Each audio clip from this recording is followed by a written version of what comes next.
I welcome you, DK. Thank you. I didn't know if that was a compliment or just... I'm a poet, so I'm going to begin with lines from a poem written by the Irish poet W.B. Yeats and popularized by our own Chinua Achebe.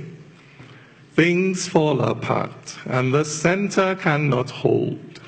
Mere anarchy is loosed upon the land. Things fall apart, and the center cannot hold. And I start with those lines because I want to ask, why are things in such danger of falling apart in the country today? The answer is an open secret. Every time you look at our coat of arms, it's right over there, you will see the answer to that question. It's written under our coat of arms. We call it the Nigerian motto, and it says, unity and faith, peace and progress. Unity and faith, peace and progress. Unity and faith, because it is difficult to preach unity if you're not also offering faith. The unity of the country feels like it's under threat today because too many Nigerians have lost and are losing faith in the nation. Why is this happening? The answer is sad, but relatively straightforward. Where you have a soldier that has paid the ultimate price defending the territorial sovereignty of the country, perhaps in the northeast, and afterwards the government struggles for one reason or the other to care for the widow and orphans he's left behind, people lose faith. If you have a Nigerian that has graduated from university with a 2-1 or a first class, and it's pounding the streets of Lagos and Abuja but cannot find a job because of federal character, quota system, tribalism, nepotism, people lose faith. If you have a mother that takes her child to the hospital and must watch that child die because that government hospital is on strike, or if it's not on strike, it has no drugs, or if it has drugs, she has to pay the full market price for treatment up front before they would consider this child, and she must then watch that child die in the corridor. People lose faith. And when people lose faith in the states, they take solace in the tribe, because the tribe is the natural enemy of the state. When people lose faith in the state, they take refuge in the tribe. And as more and more people take refuge in the tribe, they begin to trouble the peace of the nation, unity and faith, peace and progress. So how do you defend the peace of a nation that is being troubled in these ways? Not by bullets or bombs, but by bringing progress to the people. For it is that progress that restores the faith of the people in the state. For when the Nigerian passport, when the green, white, green becomes a valid ticket to a better life, people will rush to embrace the Nigerian identity. So I am a poet. I'm constrained as an individual. I can only preach one Nigeria with my mouth. But the Nigerian state cannot be seen preaching one Nigeria only with its mouth. No. It must preach one Nigeria with its architects and its builders, with its teachers and its extension workers. It must preach one Nigeria by building roads and bridges and hospitals and railroads. It must preach one Nigeria by bringing a progress that is inclusive to all, to Nigerians. Unity and faith, peace and progress.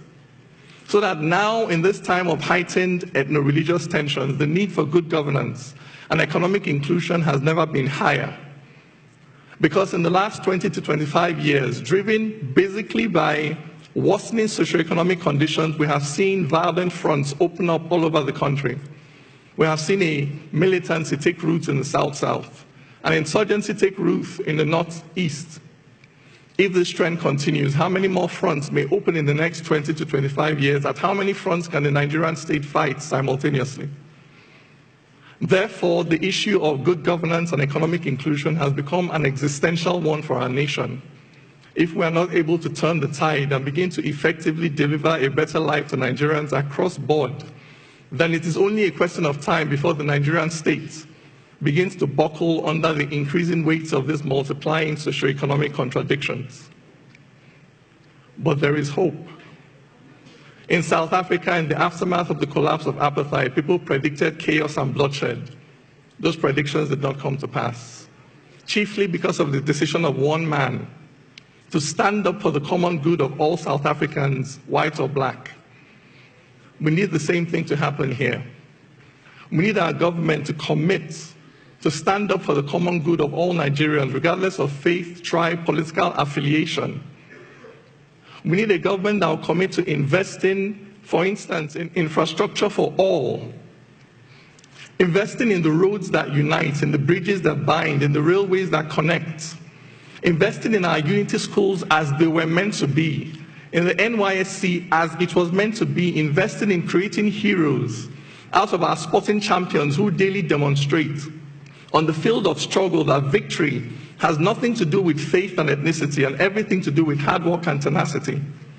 If we have a government that invests in these things, then there is hope. If we have a government that is committed to investing in providing jobs for our youths, affordable credit for our startup businesses, so that people feel that they have a stake in society, for those who have houses and cars of their own are less likely to go out on the street to burn the houses and cars of others. If we have a government committed to investing in equal economic opportunities for all Nigerians, then there is hope. If we have a government committed to investing in laws that are certain and knowable in advance, in a justice that is blind to the power, the wealth, the political office, the faith, the ethnicity of those who stand before it, so that Nigerians know that action A will attract consequence B, regardless of who you are, then there is hope. If we will commit to invest in a language of inclusion, in alternative interpretations of our own history and social realities, so that Nigerians see that poverty does not discriminate between North and South, that armed robbers do not obey the federal character principle, and when the River Niger bursts its banks, it does not just flood the homes of Muslims and non-indigents, that devastation does not discriminate, and the only way we can tackle it is by pulling together. If we can invest in narratives like this, then there is hope. Because that center, in those lines, things fall apart and the center cannot hold. That center is the commitment of the government to the common good, to the common wealth of this nation. Now, I am not the government, I'm just a poet. So I can only contribute my poems to this struggle for economic inclusion, for social justice and national integration. So I'm going to leave you this morning with a poem titled, The Wall and the Bridge. If a white man turned and called me nigger, my blood would boil in righteous anger, for the evil of discrimination is clearly established when a white man tries to treat me like rubbish. But if Hausas say Igbos are greedy and crude, and Igbos say Hausas are haughty and rude, and Ijaw says the Shekiri must die today, and Ezra tells the Zulu there is no other way. If Yorubas declare it is Awo or nothing, and we use federal character to share everything, so before you can even smile and tell me welcome, you must first ask me where my father is from. If those who were settlers but now indigents say those who are settlers can't become indigents, and the Constitution says we are all citizens, local governments keep issuing certificates of origin. If my brother passed JAM but can't go to uni because he is thief and he's not Kanuri, and Unimaid has a quota for its catchment area, so he must go back to Benue or wait 1 more year. If it's okay to say it's not okay to marry someone just because they are Kalabari and that every tribe should have its own side, are we not then practicing apartheid? If you cannot buy land unless you're a native and cannot find work unless you're a native and cannot feel safe unless you're a native, how can we then say we're not primitive? Yet, you go to London and get their passport. They settle wherever, however you want. You stand there and fight for equality, but come back and start to use ethnicity. I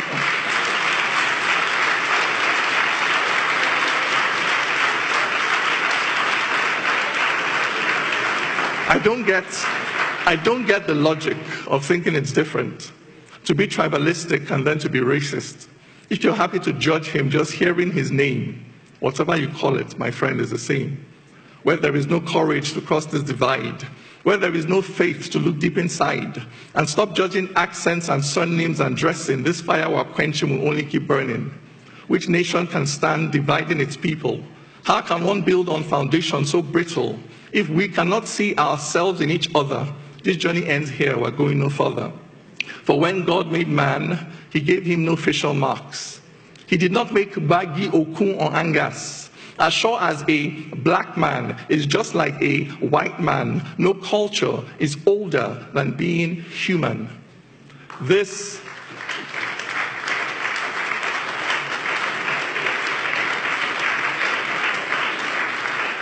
is the truth until we accept it. Our nation will stumble on its broken feet. For the same things can bind us that drive us apart. For the wall and the bridge are both in the heart. Thank you very much.